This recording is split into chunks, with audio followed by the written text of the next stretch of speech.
Welcome to Not Milk Never Milk. Subscribe if you're lactose intolerant. You start by making sure the watch has power and your iPhone is nearby. This saves time and avoids interruptions. Open the watch app and tap Start Pairing, then scan the animated pattern or choose Manual.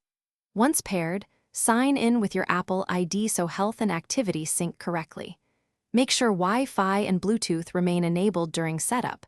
They move data and enable automatic updates. You'll be ready to customize watch faces and essential settings as soon as the transfer finishes.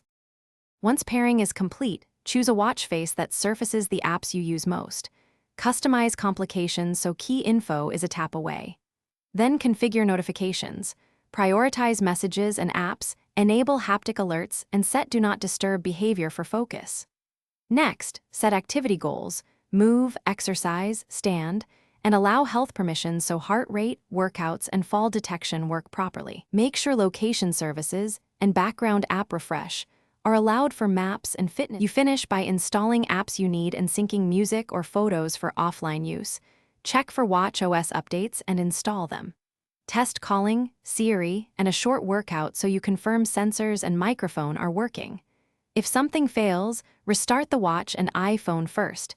This resolves most connectivity quirks. If issues persist, unpair and repair from the watch app to perform a clean reset. This preserves backups and usually fixes stubborn sync or notification problems. Thanks for watching. If this was helpful, leave a like and consider subscribing. See you next time.